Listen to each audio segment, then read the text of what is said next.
Suite au redécoupage de 2013, le nombre de cantons dans le Gard est passé de 46 à 23. Dans chacun de ces cantons, un binôme homme-femme est désigné. Alors, allons-nous savoir enfin un peu plus sur la stratégie de la gauche nîmoise? Nous poserons les questions à Alain, non pas Alain Moula.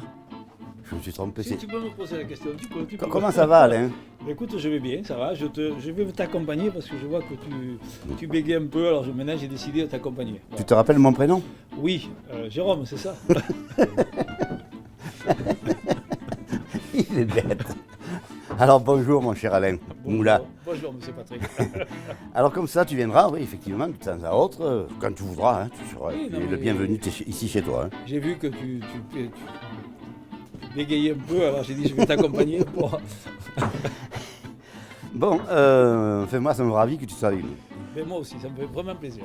Voilà. Bon, alors à partir de vendredi 9 avril, Alain Galtier de HWM TV vous propose une nouvelle émission intitulée Restons proches, que j'aurai le plaisir d'animer. Et toi tu viendras dans l'émission également. Avec plaisir, je vais découvrir. Donc alors, maintenant sérieusement. Sérieusement. Soyons, parce que c'est pas de la rigolade cette mais émission. on est sérieux, je suis sérieux.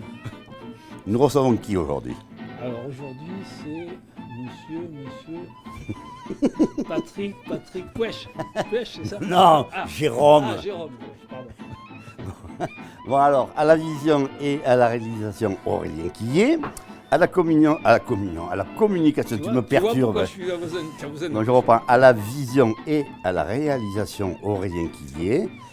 À la communication et à la photo, la plus française des Canadiennes, France Pellicano. Et en tant que co-animateur, Alain Moula. Voilà, parfait. C'est bon là? Je sais comment je m'appelle. Bon, tu sais où tu habites aussi? Je sais où j'habite. Bon, nous allons rejoindre notre invité. Allez, on y va. Allez, on y va. Ils disaient qu'ils allaient procéder de cette façon-là. D'abord ouvrir les terrasses, après les lieux qui sont en plein air, et après procéder par ordre. Donc ce que dit Alain Moula me paraît très cohérent. Alors, non, je pense aussi, il y a un deuxième truc, c'est qu'ils ont prévu que le 15 ou 16 juillet, 15 juillet, pas le 14, le 15, la moitié, on sera, c'est-à-dire que tout le monde, comment on appelle ça, la contamination générale.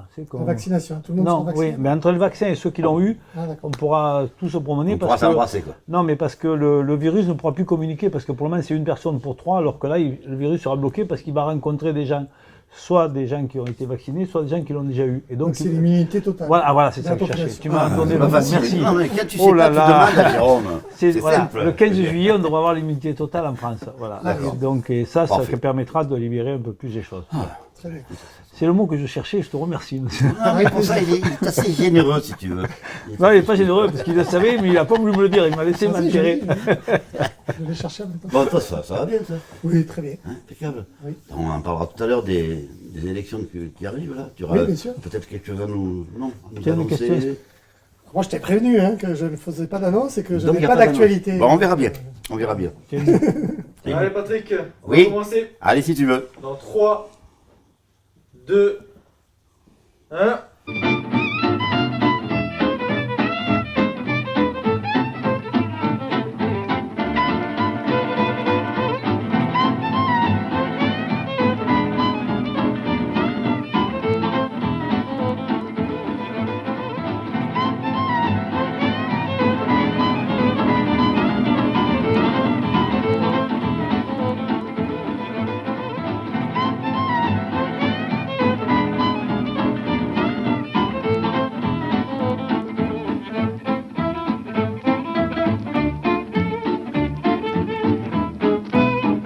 Pantalon, costume sur mesure et personnalisé.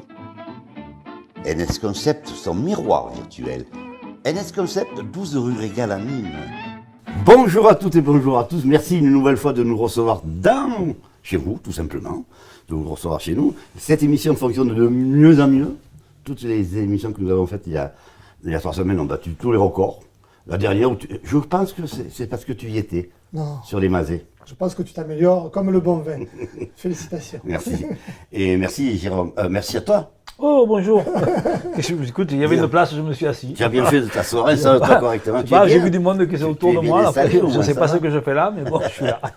Bien, alors tu vas, ça te gêne pas qu'il co-anime avec moi? Au contraire, j'aime beaucoup Alain Moula. Ah, bah, tu vois, Et il y c'est a- réciproque. il y a au moins une personne qui t'aime bien. Eh ouais, ben, tu vois, on a trouvé une. Bon, en tout cas, merci de venir dans l'émission. Hein. Merci de me recevoir. Mais nous, c'est toujours un plaisir. Hein. Alors, ça embête certaines personnes que je le dise, parce que moi, je reçois du mot quand même un message privé. Donc, je réponds. Là, je réponds à tout le monde. Moi, ça me fait plaisir. Moi aussi. Voilà. Donc, tu as pu te libérer aujourd'hui pour l'émission. Que fais-tu alors maintenant? On ne sait plus du tout ce que tu fais dans la vie. Ah, professionnellement, je travaille comme chargé de communication aux 10-30, c'est-à-dire chez les pompiers. Je suis chargé notamment de la communication numérique. D'accord. C'est-à-dire, explique-nous ce que tu fais. Ben, je gère le site internet et puis les outils numériques que nous avons sur les réseaux sociaux, Facebook, Twitter, Donc, ça va, c'est pas trop fatigant, Instagram. quoi. Non, ça demande beaucoup de travail. Aujourd'hui, vous savez, la communication numérique prend de plus en plus d'importance. Par exemple, de manière très opérationnelle, quand il y a un feu quelque part, que les routes sont coupées, on a la mission d'informer le public sur l'évolution de l'incendie. Par exemple, on conseille de ne pas emprunter telle ou telle route. Ou en tout cas, on délivre aussi des messages de prévention. Il y a quand même 42 000 personnes qui sont abonnées à la page Facebook des Pompiers du Gard. Donc c'est D'accord. une Abonnez-vous. communauté avec laquelle il faut discuter en permanence. Il faut aller, donc on fait les pompiers du Gard, c'est ça? Oui, Et on se connecte sur sur la page la Facebook. page. Qu'est-ce que tu en penses, toi? Moi, j'ai fait des vols pompiers, parce qu'à l'époque, on n'avait pas Internet, et on prenait un pompier avec nous, et l'avion, parce que je suis aussi pilote d'avion, et on survolait le département, et quand du micro d'en haut, il disait s'il fallait envoyer un véhicule, deux véhicules, on faisait toutes les fumées du département. Mais à l'époque, il n'y avait pas Internet, il n'y avait pas tout ça, donc aujourd'hui, Aujourd'hui, ça existe. Il y a un avion Aujourd'hui, tu nous as qui remplacés. tourne tout l'été, juillet-août, qui s'appelle Hein, l'Orus, hein. et qui surveille le départ des feux. Et Ben, j'ai j'ai fait ça. pu y monter dedans. Hein, Mais ben, tu es un j'ai fait ça, moi, pilote, pendant tu es des pilote années. d'avion aussi. Oui, je suis... Tu es Je suis, multicarte, commandant, toi. je suis commandant de bord aéronautique et maritime, monsieur. Dis donc, Extraordinaire. transformation physique, les lunettes. Ben, je vieillis un peu comme tout le monde, donc Oui. il a fallu que je chausse des lunettes pour pouvoir lire correctement. Ouais. Ah, t'as pris les les notes papiers. déjà? Oui, bien sûr. Bon, alors la gauche gardoise a démarré ses réunions pour préparer les prochaines élections départementales. Alors, la gauche est-elle toujours à l'étape préliminaire? Je te pose la question. Il faudrait maintenant penser à conclure. Hein, c'est quand tu vas draguer une fille, quoi. Il faudrait conclure à un moment donné. Alors, à moins que vous pensiez faire comme aux dernières élections municipales, mais cette fois-ci, il manquera Daniel Richard. Pour te répondre très clairement, la gauche, toute la gauche, donc ces 9 organisations politiques ont décidé de se mettre autour de la table et de discuter. Donc déjà, ils ont accepté de se parler. Ils ont même signé un texte d'intention en disant qu'ils avaient l'intention d'aller vers un accord départemental qui permettrait d'abord de défendre des valeurs, de défendre un programme, parce que c'est d'abord ce rendez-vous-là avec les Gardois qui est proposé, et ensuite de proposer des candidatures communes sur chacun des cantons du Gard. Il y a 23 cantons dans le département. Et c'est la condition essentielle pour pouvoir accéder au second tour, puisqu'on estime qu'il y aura une très très faible participation si les élections ont lieu le 13 et le 20 juin. Et donc s'il y a une faible participation, c'est que le premier et le second qui sont qualifiés. Donc si la gauche n'est pas rassemblée, elle ne sera pas au second tour de ces élections, c'est-à-dire le 20 juin. Donc elle a tout intérêt à se retrouver et à être solidaire vis-à-vis de ces organisations politiques. Toutes les gauches, même le parti de Karine Brinchet, la Oui, France la Insoumise. France Insoumise fait partie des... Donc, des- qui est-ce qui a déclenché ces hostilités-là? C'est le Parti communiste ou c'est Alors c'est pas le mot hostilité, je pense que c'est pas le mot... pour pouvoir vous réunir? C'est, je crois, le Parti socialiste qui a eu l'initiative de réunir D'accord. l'ensemble des partenaires, avec l'accord de tous les partenaires politiques. Mais peu importe qui a l'initiative, aujourd'hui, ce qui est important, c'est le résultat. Le résultat, c'est se rassembler. Et qu'est-ce qui vous manque, Dans chaque élection, la clé de l'élection, c'est celui qui rassemblera le mieux son camp, sa famille politique. Donc aujourd'hui, on discute sur le programme, on discute sur les cantons, puisqu'il y a 23 cantons. Donc il faut proposer un homme, une femme, un remplaçant, une remplaçante. Donc ça prend du temps, évidemment, parce que, imagine-toi un repas de famille avec 9 personnes. C'est plus compliqué que quand on est 2 ou quand on est tout seul. Le Parti socialiste avait l'habitude d'être un peu hégémonique dans le passé et de décider tout seul qui il devrait présenter dans les cantons. Aujourd'hui, on discute à 9, donc ça prend plus de temps et c'est bien naturel. D'accord. Donc vous êtes quand même maintenant tous très ouverts à cette collaboration de la gauche. Mais c'est indispensable si on veut que le département et la région reste à gauche, il faut se rassembler. Parce que vous vous êtes rendu compte quand même que vous aviez fait des bêtises. Oui, on apprend de ses erreurs. Oui. Moi, j'ai effectivement appris des erreurs aussi des municipales. On a regardé ce qui s'était passé à Nîmes, mais pas simplement à Nîmes, à Alès, à Bagnols-sur-Cèze, ailleurs. Et on a tiré les leçons et on essaie de ne pas reproduire les mêmes erreurs et de se rassembler. En 2015, il n'y avait pas d'accord politique entre les formations de gauche. Et on a failli perdre le département. Et ça s'est joué à un seul canton. Donc on a tiré les leçons de 2015 et j'espère qu'on va arriver à un accord départemental dans lequel tout le monde s'y retrouve. Il a été historiquement de gauche. Oui, le département a toujours été de gauche. Mais je veux dire, cette cuisine politique, parce que c'est de la cuisine politique pour les Gardois qui nous regardent, les Nîmois, ce qui les intéresse, c'est en quoi les politiques du département et de la région vont changer leur quotidien. C'est cette question à laquelle il faut répondre. Et c'est, je crois, plutôt que la cuisine politique, j'espère qu'on ne va pas passer 1 heure sur cette cuisine politique. Et quelle est la priorité, justement, de ce changement? Je dis, quelles sont vos priorités? Est-ce que c'est l'éducation? Est-ce que c'est l'aide aux plus démunis, que vous aidez déjà quand même, hein? Quelles sont les priorités? La priorité aujourd'hui, c'est d'abord une priorité de l'actualité, parce qu'on est en pleine crise sanitaire, qui a des conséquences sociales, économiques très très fortes. Et il faut savoir que le département, la majorité de son budget est consacré au social. Donc le département aide très concrètement les bénéficiaires du RSA. Il y a 32 000 bénéficiaires du RSA dans le département du Gard. Donc le rôle du département, c'est d'aider les Gardois à se réinsérer professionnellement, socialement, c'est régler des problèmes de santé, des problèmes de logement. Et donc le département a vraiment une action très concrète pour aider les Gardois. Et on est un des départements les plus précaires de France. C'est le 6e département le plus pauvre de France. Donc ça veut dire qu'ici, plus qu'ailleurs, il y a de la précarité, il y a de la difficulté. Donc le département, c'est un peu le dernier rempart vers le néant, le vide. Donc il faut renforcer notamment le service public et aider notamment les travailleurs sociaux qui sont parfois en difficulté parce qu'il leur manque des moyens pour soutenir notamment les bénéficiaires du RSA qui attendent de l'aide, du soutien et surtout de l'accompagnement de la part du département. Il y a des personnes âgées qui sont en difficulté. C'est aussi une compétence du département. Tu as des commerçants qui sont en difficulté. Est-ce que là aussi vous apportez votre contribution? Alors les commerçants, le développement économique, c'était une compétence du département, ça ne l'est plus. Ça a été transféré aux régions. Donc le département n'agit plus directement pour les commerçants. Par exemple, le département fait quand même des choses pour développer les circuits courts, faire en sorte que les agriculteurs du Gard soient sollicités.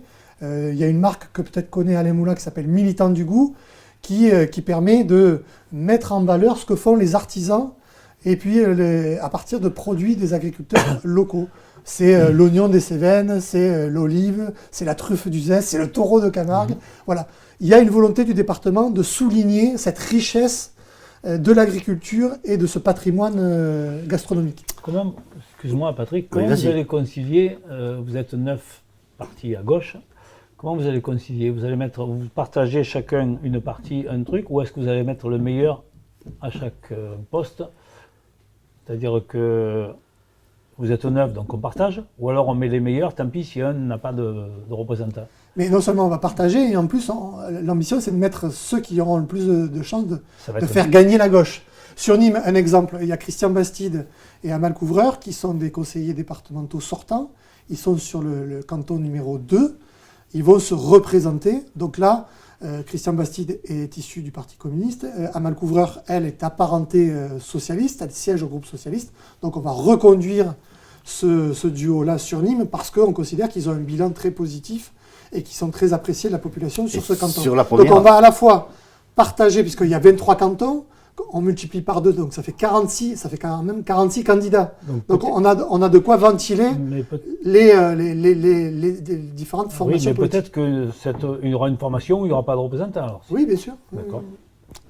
Tu avais peut-être une question à lui poser?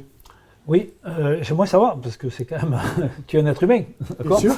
Entre la politique, ton travail, ta vie privée, comment tu fais là? Tu t'en sors comment? J'essaie de concilier tout ça. D'abord, ce qui est essentiel, me semble-t-il, c'est l'épanouissement dans la vie privée. Et aujourd'hui, moi, je vis des choses assez positives et extraordinaires actuellement. Et ça, déjà, c'est le socle pour pouvoir être efficace à la fois à son travail et à la fois dans les activités annexes comme la politique. Donc moi, ma priorité, c'est d'abord mon épanouissement de ma famille, de ma vie personnelle, et ensuite d'être efficient au travail, de remplir les missions qui me sont confiées. Et ensuite, quand j'ai du temps libre, je le consacre à la politique, mais c'est un équilibre qui est assez simple. Ça vient en troisième position, la politique. Oui, bien sûr. Tu as des enfants? Non, pas encore. Mais je vis avec une femme qui a des enfants, donc je suis papa par procuration. Mais c'est bien ça, c'est une je vis avec un jeune de 20 ans et une jeune adolescente de 13 ans, donc j'observe cette jeunesse qui est un peu la génération sacrifiée. Imaginez-vous avoir 20 ans aujourd'hui dans ce contexte sanitaire. Moi, je pense qu'aujourd'hui, effectivement, quand on va se présenter, il faut donner des messages, il faut donner des réponses à ces problématiques qui sont posées à la jeunesse. Et moi, je suis très inquiet pour la jeunesse de nos quartiers populaires. Aujourd'hui, on peut prendre une balle perdue, par exemple. Aujourd'hui, trouver un emploi, imaginer son avenir, c'est très, très compliqué. Avoir des connexions sociales, aller boire un coup avec des amis, c'est interdit aujourd'hui. Ouais, donc, on voit qu'aujourd'hui, la jeunesse est vraiment en difficulté. Pardonne-moi, il va falloir aller vite.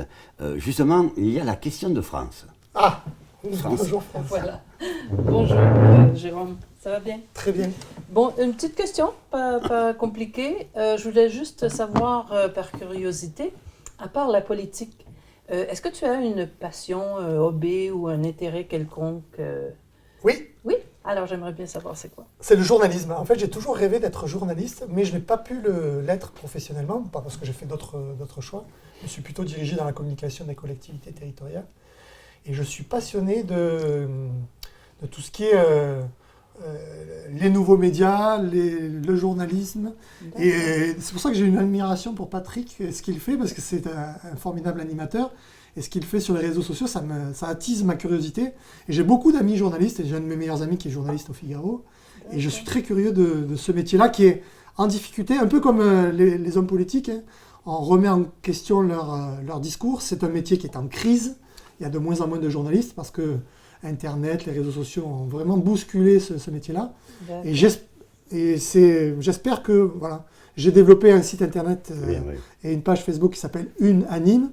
Et je fais à mon échelle, très modestement, hein, avec mes petites compétences, je joue à être journaliste à mes heures perdues aussi. Oh, on a vu et c'est très bien fait. Alors justement, tu peux rester parce que je vais poser une autre question, mais sachez quand même que Jérôme n'est pas invité parce qu'il est venu faire quelques reportages pour Tête à Tête.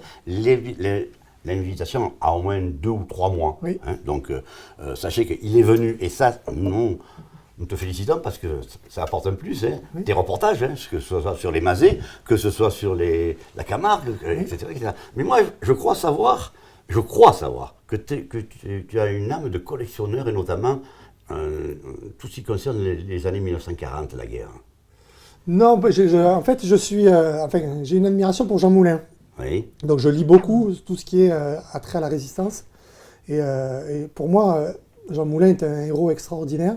Et j'ai une petite passion pour cette histoire et je lis tout ce qui est lié à la littérature.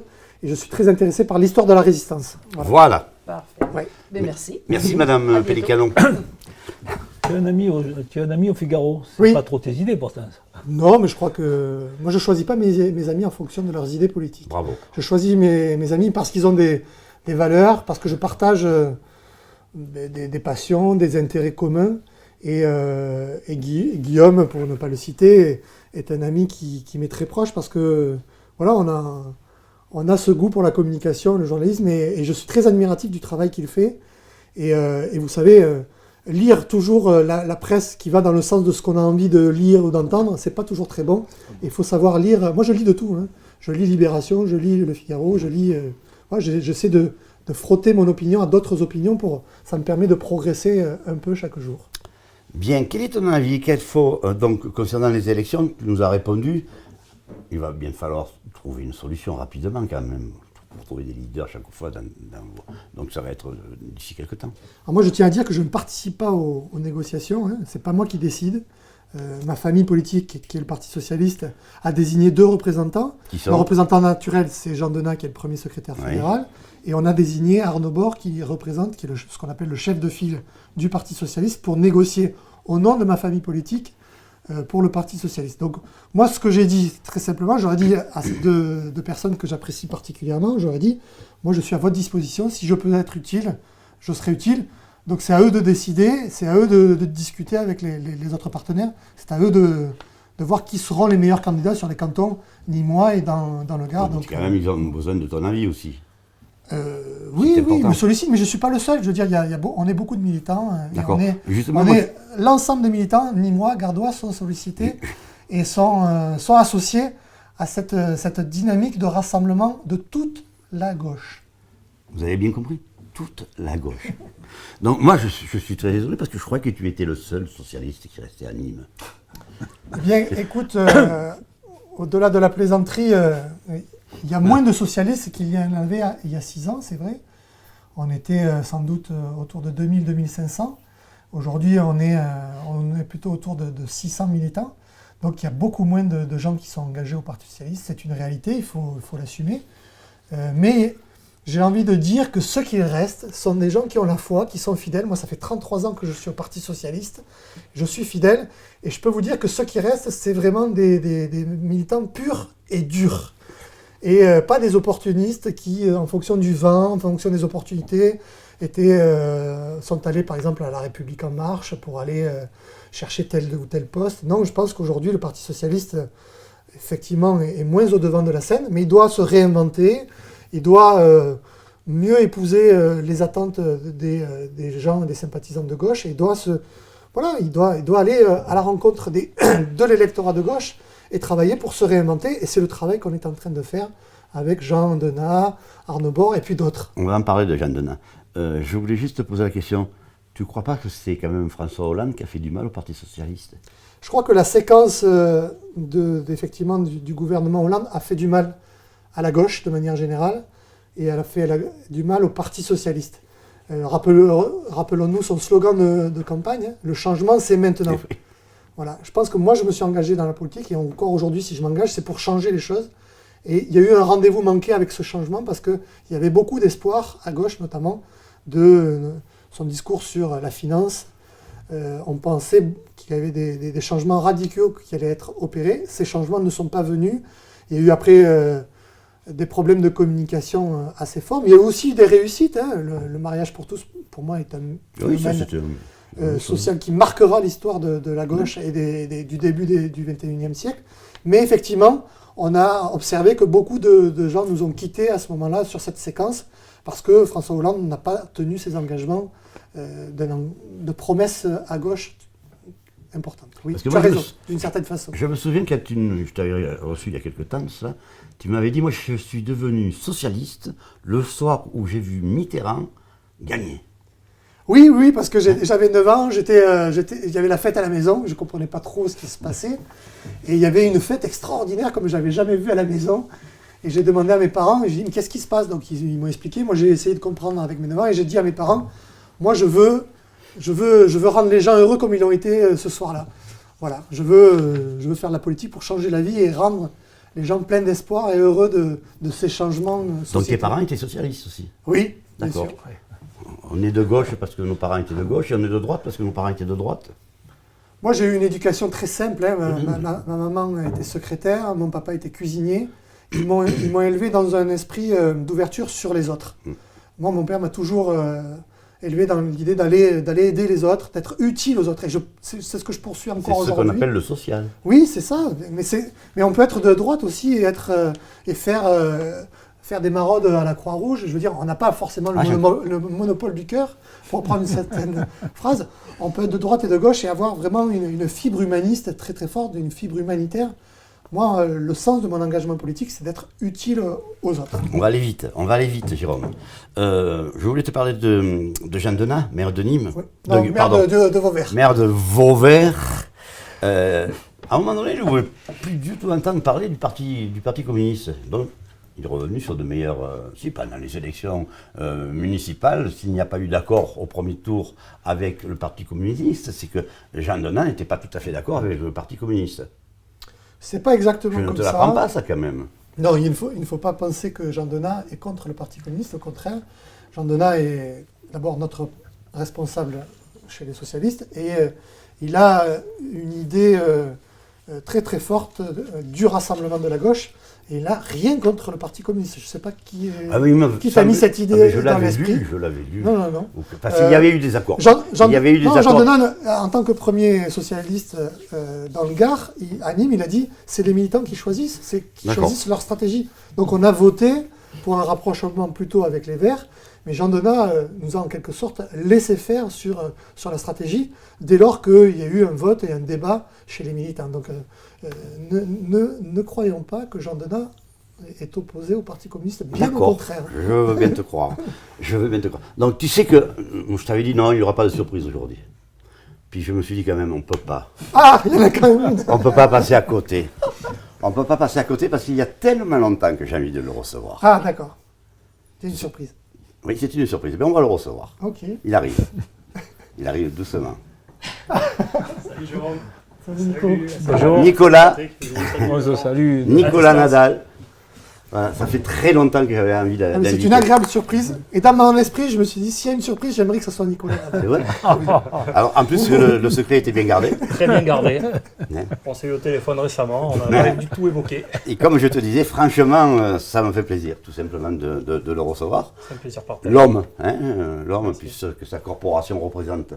Hein. Donc, toi, tu n'es pas pompier, tu n'aurais jamais pu être pompier. Je suis un administratif chez les pompiers. Bon, bonjour et sois le bienvenu, Nicolas. Merci, bonjour Patrick, bonjour Alain. Et Salut Jérôme. Nico. Tu avais peut-être une question à poser, nous hein. Alors, vous voyez ou pas, je viens de me dire qu'il y avait des chiens dressés pour la Covid, pardon. Alors, dans le corps des sapeurs-pompiers, Oui, pas chez les pompiers, justement. alors pas à ma connaissance chez les pompiers du Gard.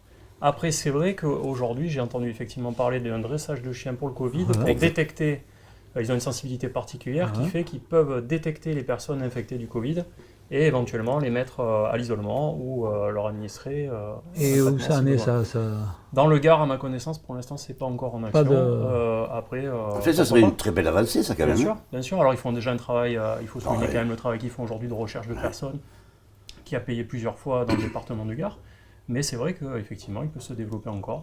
Parce qu'on peut rappeler quand même un chien renifleur pour la drogue, pour la monnaie, mais va également, quand il y a un virus, mais comme celui-ci, et une avalanche. Ça pourrait être une véritable avancée, oui, effectivement, et pourquoi pas dans le département. Mais en tout cas, ça existe. Quoi, ça existe, et pas pour l'instant dans le Gard. D'accord. Voilà. Je ne savais pas si c'était un canular ou si Non, c'est c'était... pas un canular.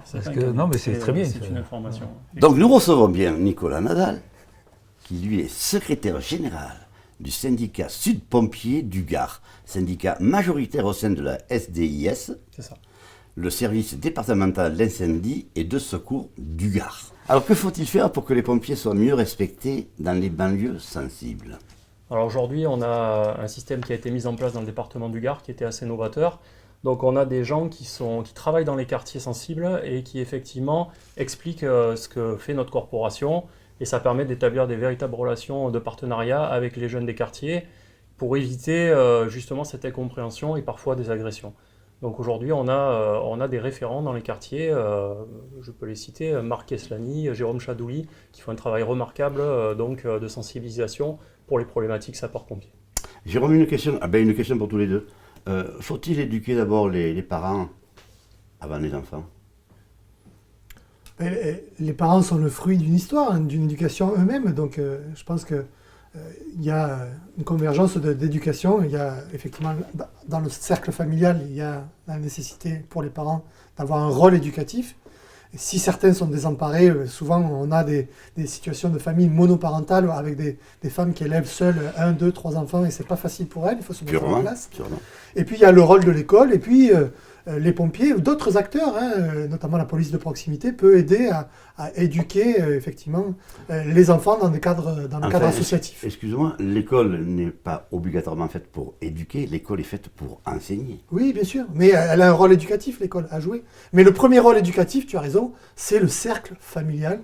Et je pense que c'est à l'intérieur du cercle familial que l'on doit donner les premières règles, les bases essentielles pour une bonne éducation. Je pense que Nicolas me contredira pas. Complètement. Et aujourd'hui, je crois que les difficultés que rencontrent les familles monoparentales de plus en plus aujourd'hui, puisque c'était un phénomène que nous, nos générations, connaissions très peu dans les classes, très peu de parents étaient divorcés. Aujourd'hui, c'est quasiment le quotidien.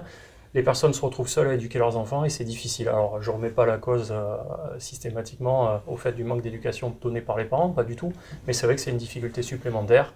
Et aujourd'hui, il y a pas mal d'associations qui œuvrent donc au quotidien pour aider ces familles monoparentales. C'est quoi, pardon. Oui, vas-y. C'est quoi une bonne éducation pour toi?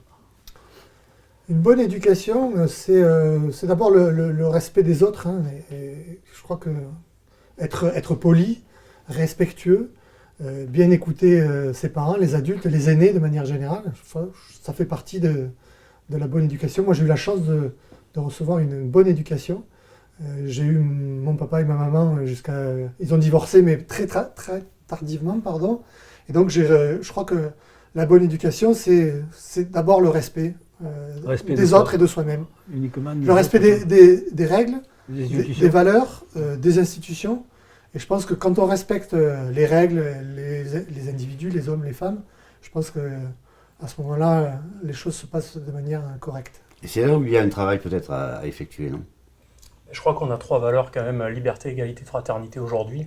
Et c'est les valeurs qu'il faut qu'on défende.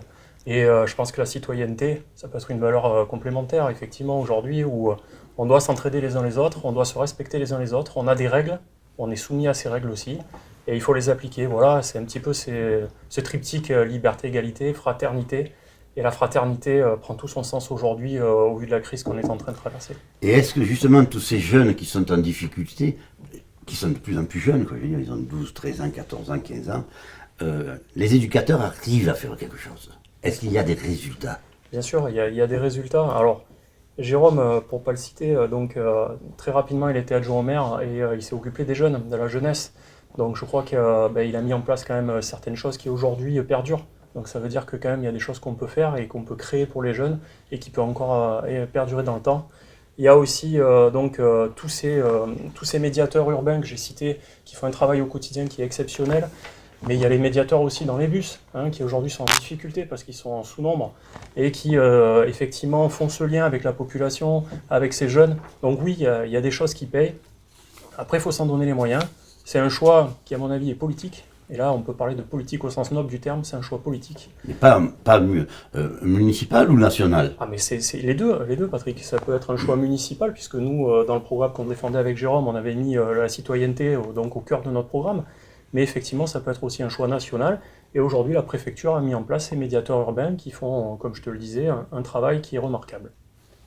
Moi, je voudrais citer, j'ai rencontré il n'y a pas très longtemps Hélène Geoffroy, qui est une maire socialiste de Vaux-en-Velin.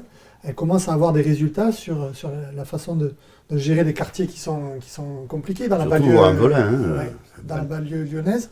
Mais ce qui ressort de son expérience assez modestement, c'est de mettre de l'humain. Et aujourd'hui, quand on enlève par exemple des médiateurs dans les bus, il y en a 7 ou 8 aujourd'hui, il y en avait 22 il y a 6 ans. Ah oui, si on enlève des éducateurs de rue, eh ben, les choses ne se passent pas bien. Et aujourd'hui, les centres sociaux, on les ferme au moment où les jeunes sortent dans la rue. Donc on voit qu'il y a des choses qui ne tournent pas rond. Et il faut remettre de l'humain dans les rues, il faut remettre des éducateurs spécialisés dans les rues, et il y en a de moins en moins. Et la différence entre la gauche et la droite, c'est bien ça. La droite veut faire des économies, enlever des éducateurs de rue. La gauche veut mettre de l'humain dans les rues, dans les centres sociaux, et accompagner, aller au-devant de cette jeunesse qui, disons-le, la jeunesse aujourd'hui dans les quartiers lillois, elle est abandonnée. Hein. Elle est abandonnée. Il n'y a plus rien pour les jeunes aujourd'hui dans les quartiers. Ils ont soit le choix de rester chez eux, ou alors de gagner 3 sous en vendant du shit en bas de leur immeuble. 3 sous, c'est vite fait. Hein, c'est vite oui, dit, non, mais aujourd'hui, et ils ont le choix éventuellement de prendre une balle. Moi, au début de cette année, il y a 2 jeunes qui sont morts, oui, qui ont pris une balle, et j'ai l'impression que c'est devenu banal. Moi, ça m'a complètement remué. D'abord pour les familles, d'abord pour ce jeune, Abdelkader, qui est mort au Mazemeng. Moi, ça m'a remué qu'il n'y ait pas eu un électrochoc à Nîmes. Il y a des jeunes qui se font tuer dans la rue, à Nîmes. C'est à 2 pas de chez nous. Et on ne réagit pas. C'est pas une histoire de droite de gauche. Il faut tous se mettre autour de la table Midi Libre l'a fait. Mais droite, gauche, le département, l'État, la ville, la région, tout le monde. C'est une cause commune qui devrait dépasser tous les clivages. Dire maintenant on se retrousse les manches et on fait quelque chose pour cette jeunesse qui peut aller jouer au football et prendre une balle parce qu'on Mais là, ne fait rien. On ne fait rien. Ce n'est pas à cause justement de ce shit qui se vend et de territoire. C'est pas pour Oui, ça bien que- sûr. hein. Mais il y a le volet préventif, il y a le volet répressif. Mais est-ce qu'on va pouvoir faire quelque chose? Est-ce qu'il n'est pas trop tard pour faire quelque chose? Ah non, on va pas. Je veux dire, quand on s'engage en politique, c'est pour changer les choses. Sinon, on reste chez soi. Donc, il n'est pas trop tard. Non, il faut changer. Nicolas. Il faut changer les choses. Je crois, Patrick, effectivement, que tu soulèves une vraie question. En fait, la gauche, elle doit se décomplexer par rapport à ce problème donc, de sécurité. C'est vrai qu'on a tendance en tout cas, pour certains, éluder cette question. Non, la sécurité, elle a un vrai sens aujourd'hui dans les quartiers. Il faut sécuriser les gens, ça veut dire aussi de la répression, il faut l'assumer à gauche. Et ça, aujourd'hui, on en a eu des grandes discussions avec Jérôme, et surtout sur le débat des municipales. Je crois qu'aujourd'hui, il faut porter aussi ces valeurs de répression, de prévention, mais aussi de répression, et la gauche doit l'assumer, et nous l'assumons. Et ça commence dès le collège. Et moi, je voudrais souligner que le département a expérimenté la mixité sociale Oui, à Nîmes, je sais bien. notamment dans le collège Jean Rostand. On a fermé Diderot et on a permis dans des collèges de éparpiller d'une certaine façon des collégiens issus de certains quartiers dits sensibles. Et aujourd'hui, les premiers retours sont positifs. Et donc, je pense que le travail qu'a fait notamment le département, et ça, c'est un vrai marqueur de gauche, en allant vers plus de mixité sociale, ça permet dès l'âge de 11, 12 ans, 13 ans, 14 ans, de ne pas monter des murs entre les quartiers et au contraire de savoir que quand on est jeune, on peut recevoir la même éducation et on peut avoir les mêmes chances de réussir que l'on soit de Vacquerolles ou d'un quartier juste à côté de Pissevem ou de Val-de-Gau. Nicolas, sur le plan politique, les municipales 2020 Oui. était ta première expérience? Exactement, c'était ma première expérience puisque je me suis engagé que très récemment au sein du Parti Socialiste, donc il y a 2 ans. En fait, Patrick, je voulais pas tout mélanger. À la fois, j'ai un investissement syndical, comme tu le sais, et puis un investissement politique en parallèle. Et c'est vrai qu'il ne faut pas faire de confusion des genres. Donc je m'étais mis en retrait de la vie syndicale pour ma première expérience politique auprès de Jérôme. En fait, c'est Jérôme parce qu'on s'est rencontrés 2 ans auparavant. Donc on a essayé de monter un projet à travers Magnanime et puis ensuite à travers les municipales. Ça a été un échec. Un échec cuisant parce qu'on a été trahi. On a été trahi par une personne en qui on a cru et qui nous a trompés. Voilà. On fait ses armes. En tout cas, je dois dire que voilà. Enfin, toi, tu étais jeune en politique, tu as fait tes armes, Oui. mais des gens comme Jérôme ou d'autres personnes, déjà aguerris en politique, se sont fait également avoir. Oui, mais on apprend tous les jours. Hein. Et puis, il y a eu des aspects négatifs. Nicolas en a parlé, on a fait une erreur, on s'est trompé sur un homme qui nous a trahis, effectivement. Mais il y a eu des aspects positifs aussi. Et moi, grâce à cette campagne, je me suis fait un ami de valeur, c'est Nicolas Nadal. Donc, tout n'était pas négatif. Et j'ai eu la chance, grâce à cette campagne, de découvrir un homme formidable, engagé, avec des valeurs. Et aujourd'hui, j'ai la fierté de dire que c'est mon ami. Eh bien, moi, je suis très content parce que je vais te dire quelque chose. Moi aussi, je l'ai découvert à cette période-là. Nous avons déjeuné ici, nous avons ça. Et moi, on ne se connaît pas suffisamment, c'est pas un ami, mais c'est mieux qu'un copain, c'est beaucoup plus. Donc, Moi, c'est un ami, c'est un frère. Et j'apprécie beaucoup Nicolas Nadal, voilà, qu'il le sache. Merci Patrick. C'est réciproque. C'est partagé. Donc alors, ça fait du bien de dire les choses, quoi. Très bien. Bon. C'est un peu comme chez le psychothérapeute. Psychothérapeute, pardon. Tu me diras combien on te doit à la fin. Nous, c'est du bénévolat. Hein. Ah bon, ça va. Si tu avais à choisir entre Macron et Mélenchon pour les élections présidentielles, qui choisirais-tu? Moi, je suis de gauche, donc je me sens plus proche de ce que défend Mélenchon que de ce que défend Emmanuel Macron. Donc, il n'est pas de gauche. Et j'invite les gens qui se posent des questions à aller sur le site de Jean-Luc Mélenchon et d'aller sur le site d'Emmanuel Macron, de La République En Marche ou de La France Insoumise et de comparer. Moi, j'ai fait cette démarche et quand j'ai lu les deux, je me sens beaucoup plus proche des propositions de Jean-Luc Mélenchon. Tu dis je suis de gauche, donc je prends Mélenchon. Ça veut dire que n'importe qui de droite, ça vaut rien, donc tu prendras toujours celui de gauche. Non, je veux dire, moi je suis capable de dire... Non, mais je suis pas... mal traduit, pardon. Je suis pas quelqu'un avec des œillères. Je suis capable de dire que quand les choses sont bien faites et qu'elles sont positives, je suis capable de dire que l'opération Angela menée par la mairie de Nîmes, c'est une opération positive et je remercie la J'en ville fais- de Nîmes de le faire. J'en fais partie. Le parc Pichon, c'est une bonne initiative. Faire un musée Viala, puisque c'est une intention. Moi, quand il y a des choses positives, je le marque oui. même sur Facebook. Non, mais Et puis quand c'est positif, je le dis. Ah Ce oui. qui m'a- Je ne suis pas borné. Ce qui m'a Mais- interpellé, c'est mais- quand mais tu as dit, va- je suis de gauche. Mais je suis Donc, de gauche, oui, je mais suis de gauche. C'était pas besoin de le dire, on le sait, mais je suis de gauche, donc je vais à Mélenchon. Tu Non, vois, non, c'est- non. Donc ce ce qui veut dire que raccourci- Macron n'est pas de gauche. Voilà, Ah non, Macron, il n'est pas de gauche. Ah, bon. Quand on baisse les APL, quand on supprime les emplois aidés dans les associations, on n'est pas de gauche. Je me souviens de toi également, en 2017.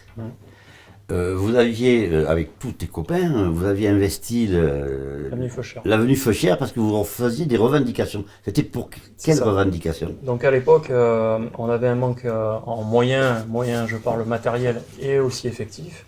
Donc au départ, on a essayé, parce que notre syndicat privilégie toujours le dialogue. Donc on est arrivé à la fin d'un processus de dialogue et c'est pour ça qu'on a mené une action qui effectivement a eu un retentissement national parce qu'on a délocalisé la caserne de Nîmes pendant un mois pour revendiquer, pour défendre la sécurité des concitoyens du Gard, c'est-à-dire des moyens matériels, c'est-à-dire des camions feux de forêt, puisque on vient de le voir, heureusement on a fait cette manifestation parce qu'on a obtenu des camions et qu'en 2019, quand on voit les feux qu'il y a eu sur Générac, on a bien fait. Et puis manque de personnel, donc c'était des revendications qu'on avait avancées et au bout d'un mois, on a obtenu gain de cause, et heureusement. Et là, depuis quelque temps, vous cherchiez du budget, non? Qu'est-ce qui se passe exactement? Qu'est-ce qui s'est passé? Et avez-vous eu... Ouais. Aujourd'hui, on a un différent donc, par rapport à la prime Covid. Donc, on avait rencontré le ministre de l'Intérieur qui nous incitait à demander cette prime Covid puisque nous sommes en première ligne et nous continuons à l'être. Nous participons à l'effort national. Aujourd'hui, on nous demande même de vacciner, ce dont on s'oppose. Par contre, voilà, cette reconnaissance, et je parle de tous les sapeurs-pompiers du Gard, elle pourrait être exprimée par cette prime Covid que le ministre donc, nous a demandé de demander à notre direction, et aujourd'hui c'est ce qu'on fait, et on attend toujours une réponse. Donc il y a une concertation qui est faite, et il semblerait que les élus commencent à se bouger effectivement pour la mettre en place pour les agents qui travaillent dans cette période très particulière. Ça représenterait combien La somme, nous, on n'a pas défini de somme. Justement, on connaît la crise budgétaire du département, puisque j'ai été au cabinet du département, donc je sais exactement qu'effectivement, il y a de véritables difficultés. Mais aujourd'hui, au-delà de ces difficultés, ces gens qui sont engagés sur cette crise, il faut savoir aussi les reconnaître. C'est pas moi qui la demande, cette prime, on l'a pas demandé. On nous a dit qu'il fallait nous l'attribuer. Donc à un moment donné, pourquoi le ministère nous dit « vous pouvez prétendre à cette prime » et pourquoi le département ne nous l'octroierait pas? C'est pour ça qu'on l'a demandé de manière raisonnable et raisonnée. On souhaite un dialogue autour d'une table, fixer un budget pour les agents qui sont exposés à ce virus, et on a beaucoup de contaminés parmi les sapeurs-pompiers. Bien sûr. Donc aujourd'hui, il faut cette reconnaissance. Voilà, donc c'est pour l'instant dans un dialogue. Je souhaite sincèrement que ça se finisse comme cela. C'est tellement évident que vous puissiez. Ben, ça te paraît évident, Patrick, et toi aussi, Alain.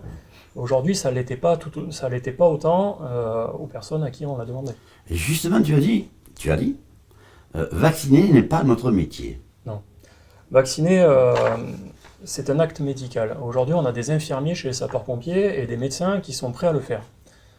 En dernier recours, si jamais véritablement on n'a pas d'autre solution, on reverra cette question-là. Mais pour l'instant, le corps de métier s'est aidé, organisé, et ça, je suis d'ailleurs, Patrick, volontaire pour pouvoir participer à l'organisation du vaccinodrome qui a lieu actuellement sur Beaucaire, mais je ne souhaite pas piquer. Et ce n'est pas mon métier, et ça demande des dosages, c'est des choses sur lesquelles nous ne sommes pas formés, on veut nous former en 2 heures à la va-vite. Donc s'il y a des lacunes, et là je parle, et je m'étends sur le volet politique, s'il y a des lacunes au niveau national pour l'organisation de cette vaccination, nous n'en sommes pas les responsables. Nous, sapeurs-pompiers, on sait organiser, on sait faire, on sait aider les populations, on participera à cet effort national, évidemment, mais de cette manière-là. Oui, j'ai lu également que tu disais, nous sommes des secouristes, ce n'est pas notre formation, ce n'est pas une formation de 2 heures que nous allons apprendre. Ben, on voit qu'on en entend parler, quand on doit doser donc le volume nécessaire pour pouvoir injecter, on voit les médecins, la complexité, les infirmiers déjà qui le disent. Il y avait eu des bavures. Formation en 2 heures. Il y avait eu des bavures au début d'ailleurs, vous avez injecté plusieurs doses. Parce que, Mais voilà, on va éviter ça. Tu t'es fait faire... Non, toujours pas. J'ai pas le droit encore. Je suis encore trop jeune. Non. Eh oui, 65 ans, on n'y est pas encore. Bien. Alors, juste, ça sera la dernière question. Défendons les artistes. défendant les artistes, les intermittents ont décidé d'occuper la salle de musique Paloma à Nîmes. Et en même temps, oui, j'ai vu. Hein. Et en même temps, Nîmes Métropole revoit à la baisse les subventions à Paloma, ainsi que des journées méditerranéennes des saveurs pour l'année 2021. Donc, Franck Proust a coupé le budget pour Paloma. Tu étais au courant de ça? Oui. Moi, je voudrais dire que je suis déçu de la façon dont Franck Proust gère Nîmes Métropole. D'abord, ils ont menti aux Nîmois, il faut le dire. C'est-à-dire qu'ils ont dit pendant la campagne électorale qu'ils baisseraient encore les impôts, et là, ils les augmentent. Donc, ça veut dire que les Nîmois et les gens qui habitent la communauté de Nîmes Métropole, eh bien, ils vont avoir une augmentation d'impôts de 35 € alors qu'on est en pleine crise sociale, crise économique. Donc, voilà le contexte dans lequel on est.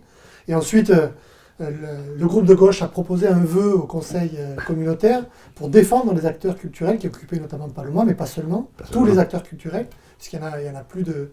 Ça fait vivre plus de 2800 personnes dans le Gard. Et Franck Proust a refusé de faire voter ce vœu. Et donc le fait qu'il baisse la subvention de Paloma montre assez clairement que la culture, Franck Proust, il s'en tape le coquillard en fait. Hein. Donc, il ne soutient pas les acteurs culturels. Et ça, c'est un vrai marqueur de gauche. C'est la différence entre la gauche et la droite. C'est ça la différence. Oui, c'est vraiment la différence. Je pense que la gauche, elle soutient, le département soutient les acteurs culturels.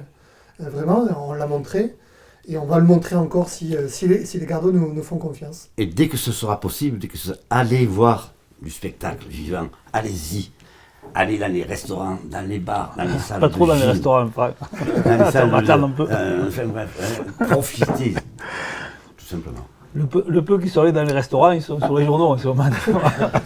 Oui, j'ai presque failli l'évoquer, mais j'ai pas voulu. Alain, je voulais te remercier pour cette première participation, dis donc. Eh bien écoute, j'espère que je t'ai pas trop dérangé. Non, tu ne m'as pas dérangé du tout. Non, c'est nouveau pour moi, j'apprécie beaucoup, j'aime beaucoup, je suis un peu comme toi, c'est des métiers que j'aime. C'est la représentation, enfin je veux dire, et oui, Alain est bien entendu, tu es un professionnel, donc je suis tout Il nous avait dit de s'habiller comme lui, regarde, on s'habiller comme Alain Moulin, pour qu'il soit à l'aise. Je suis tout petit à côté de toi, mais je me suis bien régalé, j'ai passé un bon moment, j'ai écouté ces messieurs qui sont très intéressants, et j'apprends. Voilà. Écoute Nicolas, je voulais vraiment te remercier une nouvelle fois d'être venu dans l'émission. Ça m'a fait plaisir de venir pour mon ami, Jérôme. Voilà. Et moi, c'est une belle surprise, merci. Et c'était très bien, voilà. Patrick d'avoir invité. Oui, on essaie toujours de faire des surprises ce n'est pas contradictoire, quoi, je veux dire. C'est une émission que nous aimons animer, bienveillante. Super. Et ça, c'est le plus important, tout en disant les choses. Bien, merci en tout cas, Jérôme. Oui, merci de ton invitation. Bon, après, on se reverra plus tard, parce que là, on t'a J'imagine. invité tellement de nombre de fois. Oui. On me l'a reproché. Ah bon? Donc, faut te le Mais dire. c'est vrai que je ne suis pas une personne très importante. Tu aurais pu inviter des personnes beaucoup plus importantes. Et moi, mon actualité n'était pas... J'ai pas d'actualité, donc effectivement, je t'ai posé la question. J'ai dit, tu es bien sûr que tu veux m'inviter? Elles se feront ces élections ou pas? Moi, je suis pas pour, hein, très franchement. Moi, je considère qu'il faut les déplacer parce que, d'abord, la campagne ne va pas se réaliser dans de bonnes conditions. Après, il faut tenir les bureaux de vote. Donc, on va doubler puisqu'il y a régional et cantonal. Moi, j'ai pas envie qu'on fasse prendre des risques, non seulement aux gens qui vont tenir les bureaux de vote, mais aussi aux électeurs. Moi, je suis plutôt pour qu'elles soient repoussées. D'accord. Comme le maire de Bellegarde qui s'est exprimé en ce sens, Juan Martinez. Nous avons été obligés de nous arrêter. On s'arrête. Merci. Merci Aurélien Quillet Merci. de ta présence, de ta participation et surtout de ta réalisation. Merci à France Pellicano également à la communication et à la photo. Merci à vous toutes, merci à vous qui nous regardez. À très bientôt, bye bye et restez-nous fidèles. Au revoir.